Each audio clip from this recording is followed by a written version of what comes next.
I get a couple people on the show. All right. Get your questions ready for Austin and Willie. And By the way, this is year 5. Still have never interviewed Austin Matthews in my career. Never. No. But we'll get there. We'll get there. Well, in the meantime, we got the general manager. We do. Brad Tree. Let's welcome him into the Real Kipper and Bourne show. Tree, thanks for doing this. And, you must be real disappointed that the Jays are sucking all the oxygen out of the Toronto Maple Leaf room right about now. I mean, in all seriousness, are you watching from afar a little bit while you guys slowly start the season? Are you okay with that? Oh, yeah. We got to keep the Jays going until January. Right?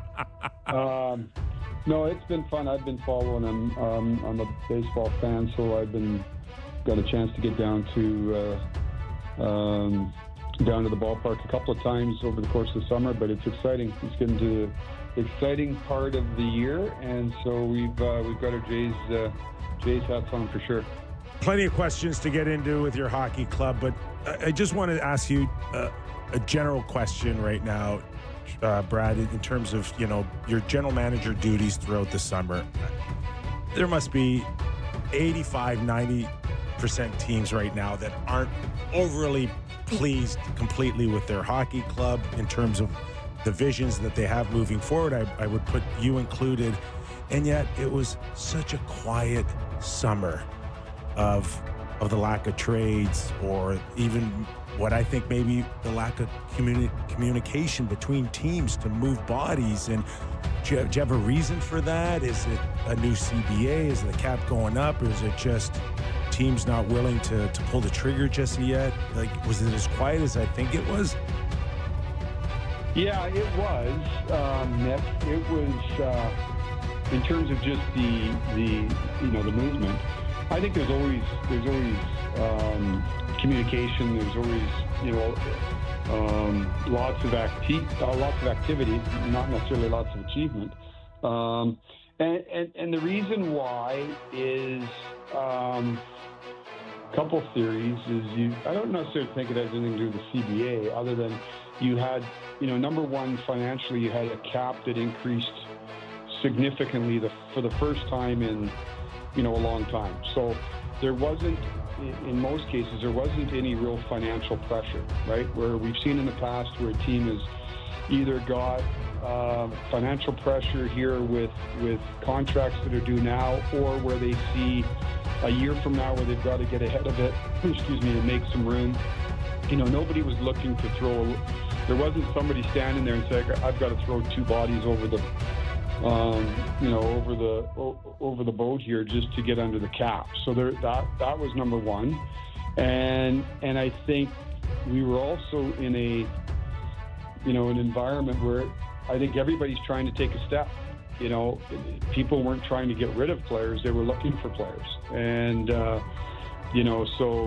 teams that are feel that they're in contention status are always looking to get better. Those teams that were, coming through rebuilds or developing teams, they're also looking to take a step. So there just wasn't, up until now, to this stage, there hasn't been an availability of players. You're seeing more and more teams with the increase in cap space now, teams signing their own guys. So there wasn't, even going back to free agency, there wasn't a lot of, there wasn't a whole lot of movement.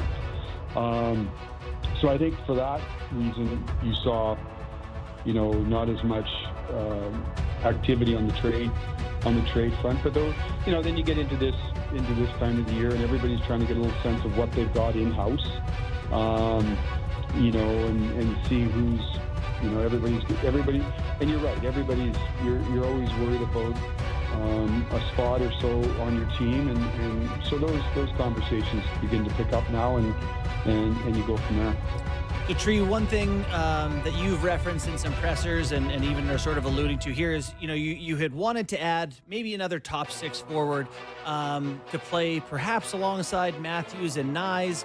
What do you see, like, when playoffs start, that right wing position, what is the path to getting that solved, to finding the answer you want alongside Austin Matthews? Well, I think step one right now is seeing I know everybody's focused on that one spot, and I get it, and certainly we are. But you don't know where chemistry is going to come from, right? You don't know where, who may have a match. You can sit here and put it down on a piece of paper, but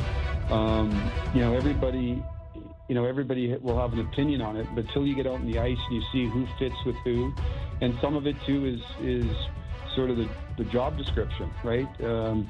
We all know what the prototypical top six forward looks like in terms of creating offense and those types of things, but sometimes it needs a little bit of a different ingredient, where there's defensive player, somebody that can get in on a forecheck and create loose pucks, create space, all those types of things. So I think for us, we're not going to get ahead of ourselves in looking at the playoffs. We're looking at, and it sounds like a motherhood statement, but we're just kind of looking at tomorrow, right? Like that, we got to go through camp here and see if there's chemistry with different guys that we have right now. And so that's the process, right? You practice, you talk. Chief and I'll talk every day. We talk with our staff in here of different ideas. You're looking internally. You look externally. It's easy to say, let's go get a top six forward. Well, who is that? What is the cost? So that's really where we're focused at, Justin. Is okay. We've got our group in camp for 6 days in or whatever we are. Is there a fit? We've seen Michelli up there. Right now, they've had one preseason game under their belts.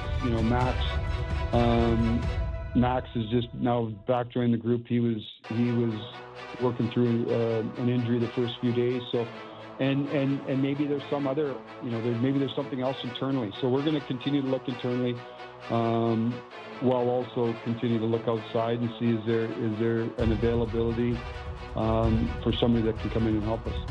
You're watching and listening to the general manager of the Toronto Maple Leafs, Brad Treliving. Tree, in our heyday, man, you had a lot of tomorrows in training camp, 2-a-days, 10, 12 exhibition games, plenty of time to kind of sort things out.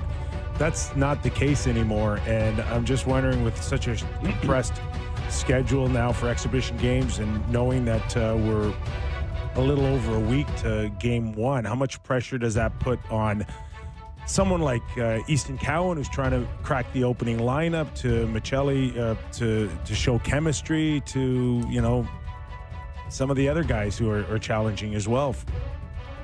Yeah, I think, Nick, you're right. The camps are different now. You go through them pretty quick. I think there's different stages of camp. Like, the first 3 days are really sort of a grind. The grind 3 days is getting all the summer skate off and getting back to bumping a little bit.